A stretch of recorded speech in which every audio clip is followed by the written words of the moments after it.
Hello everyone, नमस्कार सभी को, स्वागत है आप सभी का। देखिए, नोट साथ साथ बनाते रहिए, नोट डाउन करते रहिए, समझते रहिए न्यूमेरिकल्स।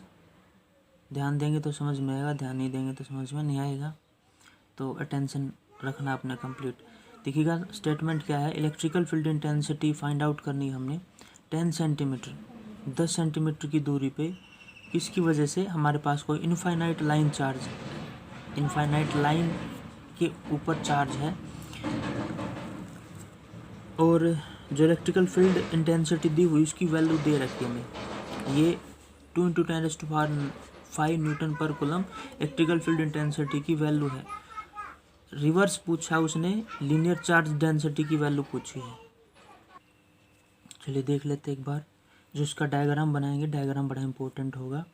देखिए, आपको ध्यान होगा जब ये टॉपिक हमने आपको करवाया था तो हमने जो वायर मानी थी वो इस तरीके की हमारे पास एक वायर थी, और इस वायर से मान लीजिए यहाँ पे कोई पॉइंट हो, तो ये वायर है, इससे ये जो पॉइंट है ये आर डिस्टेंस के ऊपर है, ये दूरी हमारे पास आर है इस तरीके से।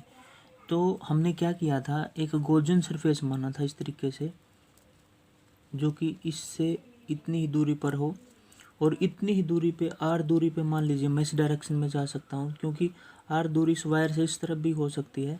तो इस तरीके से हमने एक सिलेंड्रिकल सरफेस, अगर आपको ध्यान हो तो, बनाया था। जब मैंने लीनियर चार्ज डेंसिटी के बारे में भी आपको बताया था, लैम्डा के बारे में भी बताया था। अब ये वायर है हमारे पास एक्चुअली में, और इसके ऊपर है पॉजिटिव चार्ज। आप देख सकते हैं इस तरीके से इस वायर के ऊपर पॉजिटिव चार्ज है। तो ध्यान कीजिएगा, ये सेम वही सिचुएशन है। ये वायर है, इसके ऊपर पॉजिटिव चार्ज डिस्ट्रीब्यूटेड है। यहाँ से आर दूरी पे आपसे इलेक्ट्रिकल फील्ड इंटेंसिटी पूछता, बताइए क्या होगी।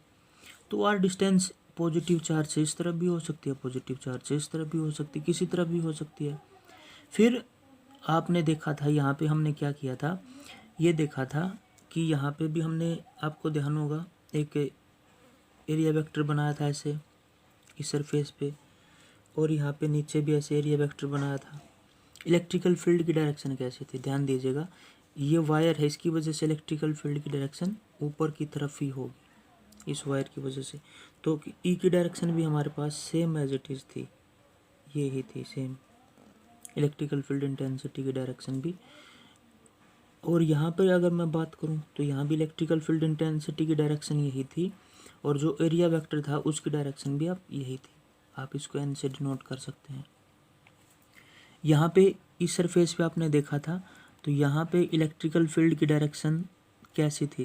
इलेक्ट्रिकल फील्ड की डायरेक्शन तो अभी भी हमारे पास, ध्यान दीजिएगा, रहेगी इसी लाइन के अक्रॉस। कहने का मतलब, ये हमारे पास इलेक्ट्रिकल फील्ड कुछ इसे हुआ, ये वायर है, इसका इलेक्ट्रिकल फील्ड इस तरफ होगा, और इस सरफेस के ऊपर एरिया वेक्टर ऐसे होगा। तो यहाँ पे एंगल 90 का बना था। इसी तरीके से यहाँ भी एरिया वेक्टर ऐसे था और इलेक्ट्रिकल फील्ड ऐसे था। और जो फिर यहाँ पे हमारे पास जो फार्मूला बना था, वो फार्मूला था हमारे पास, जो इलेक्ट्रिकल फील्ड इंटेंसिटी का फार्मूला था, वो बोला था हमने ई दैट इज इक्वल टू, ध्यान होगा आपको, lambda over 2πr epsilon naught. ये था हमारे पास इलेक्ट्रिकल फील्ड इंटेंसिटी का फॉर्मूला, आपको ध्यान होगा। This was the formula for electrical field intensity due to infinite charge, ये फार्मूला था। अब उसने दिया क्या है, ई की वैल्यू इस न्यूमेरिकल में दे रखी है, देखिएगा ये वैल्यू दे रखी है ई की, और जो आर है हमारे पास, आर की वैल्यू भी ऑलरेडी हमें गिवन है। देखिएगा ये 10 सेंटीमीटर गिवन है, इसका मीटर बना लेंगे, 10 सेंटीमीटर को मीटर में कन्वर्ट कर लेंगे, क्योंकि ऐसा यूनिट हमारे मीटर है। तो कहने का मतलब क्या है, ई दे रखा है, और ये जो है 2π एप्सिलॉन नॉट, इसकी वैल्यू हमें नहीं पता, लेकिन इसको हम 4π एप्सिलॉन नॉट की फॉर्म में कन्वर्ट कर लेंगे। 4π एप्सिलॉन नॉट की वैल्यू हमें पता है। तो देखिएगा, पूछा क्या उसने, लैम्डा। देखिएगा, फाइंड लीनियर चार्ज डेंसिटी। तो लीनियर चार्ज डेंसिटी हमारे पास क्या है, लैम्डा है। लैम्डा की वैल्यू आप यहाँ से फाइंड आउट करेंगे तो लैम्डा हो जाएगा हमारे पास, lambda is equal to E into 2πr epsilon naught. ये हमारे पास वैल्यू हो जाएगी। अब ई की वैल्यू हमें पता है, लेकिन 4π एप्सिलॉन नॉट की वैल्यू नहीं पता, आर की वैल्यू भी पता है, तो इस 2 पाई एप्सिलॉन नॉट को क्या हम 4 पाई एप्सिलॉन नॉट बना सकते हैं? बिल्कुल बना सकते हैं। कैसे देखिएगा, इसको मैं ऊपर 2 से मल्टीप्लाई कर देता हूँ, तो 2 multiply E into 2 pi r epsilon naught, और 2 से ही डिवाइड कर देता हूँ नीचे। जब 2 से इसको मल्टीप्लाई करूँगा तो 2 इंटू 2 कितना हो जाएगा? 4 पाई। 2 into 2 pi 4 pi epsilon not into E divided by 2। अब वैल्यू पुट कर देंगे हम। देखिए हमें पता है 1/4 पाई एप्सिलॉन नॉट की वैल्यू होगी 9 इंटू 10⁻⁹। ये वैल्यू होगी हमारे पास 1/4 पाई एप्सिलॉन नॉट की। लेकिन अगर आप यहाँ से 4 पाई एप्सिलॉन नॉट की वैल्यू फाइंड आउट करें तो कितनी हो जाएगी? 1 डिवाइडेड बाई 9 इंटू 10⁻⁹।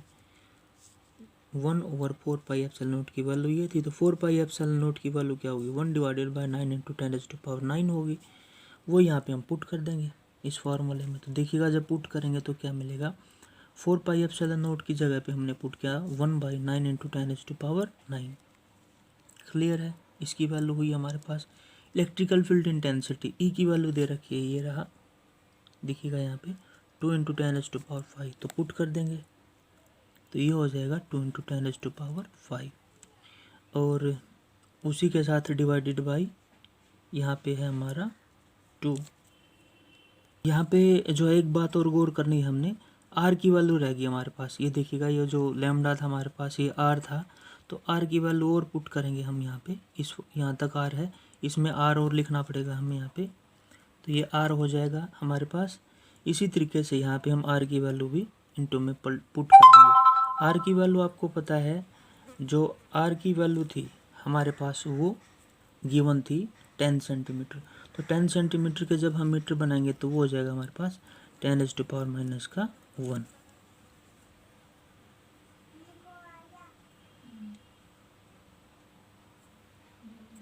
तो ये देखिएगा, ये हमारे पास आर की वैल्यू भी पुट कर दी। तो ये जो फॉर्मूला बना था उस सभी वैल्यू पुट कर दी। 4 पाई एप्सिलॉन नॉट की वैल्यू पुट कर दी, इलेक्ट्रिकल फील्ड इंटेंसिटी की वैल्यू पुट कर दी, आर की वैल्यू पुट कर दी, और डिवाइडेड बाई 2। ये सारी वैल्यूज हमने यहाँ पे पुट की है। तो अब जस्ट आपने क्या करना है, इसको सोल्व करना है। तो जब आप इसको सोल्व करेंगे तो देखिएगा 2 से 2 कैंसिल आउट हो जाएगा। ये 10⁻5 है और ये 10⁻⁻1 है, तो यहाँ पे बच जाएगा 10⁻4। और जब आप इसको डिवाइड करेंगे 9 इंटू 10⁻9 के साथ, तो देखिएगा यहाँ पे आप इसको कैलकुलेट कर सकते हैं। ये ऊपर जाके नेगेटिव हो जाएगा, तो जब ऊपर जाके नेगेटिव होगा तो ये बच जाएगा 10⁻⁻5। देखिएगा 10⁻4 था, 10 की पावर ऊपर जाके माइनस, 10⁻4 इंटू 10⁻⁻9, तो 10⁻⁻5 डिवाइडेड बाई 9। तो आप इसको डिवाइड कर सकते हैं। कैसे डिवाइड करेंगे, आप इसको देखिएगा यहाँ से 10⁻5 को आप लिख सकते हैं 10 इंटू 10⁻⁻6, ऐसा भी लिख सकते हैं, डिवाइडेड बाई 9। तो जब आप 10 डिवाइडेड बाई 9 इसको सोल्व करेंगे तो ये हमारे पास जो वैल्यू होगी, तो जो वैल्यू आएगी वो आ जाएगी हमारे पास 1.01 इंटू 10⁻⁻6। ये वैल्यू हमारे पास लैम्डा की आ जाएगी। इसको आप बोल सकते हैं, यूनिट भी लिख सकते हैं कूलम पर मीटर, या अगर 10⁻⁶ को आप जानते हैं माइक्रो कूलम में लिख सकते हैं, तो 1.01 माइक्रो कूलम पर मीटर। तो ये हमारे पास आंसर हो जाएगा। 10⁻⁶ हटा दिया और माइक्रो लगा दिया हमने, कूलम पर मीटर। तो ये हमारे पास वैल्यू आई आपकी लैम्डा की। तो इस तरीके से स्टूडेंट हमने देखा कि किस तरीके से आप linear charge density find out कर सकते हैं बाय यूजिंग द फॉर्मूला। तो ये आपको क्लियर हुआ होगा टॉपिक। इस तरीके से हमने वैल्यूज फाइंड आउट की। फिर भी अगर आपको कोई डाउट है तो आप कमेंट सेक्शन में लिखिएगा और अपने डाउट पूछिएगा। आने वाले टाइम में और इम्पोर्टेंट न्यूमेरिकल्स वेरियस टॉपिक्स पे आपको मिलते रहेंगे। तो आपका अपना चैनल है, वीडियो अच्छा लगे तो लाइक करें, अपने फ्रेंड्स के साथ वीडियो को शेयर करें, सब्सक्राइब करें आपके अपने चैनल को। Thanks for the watching.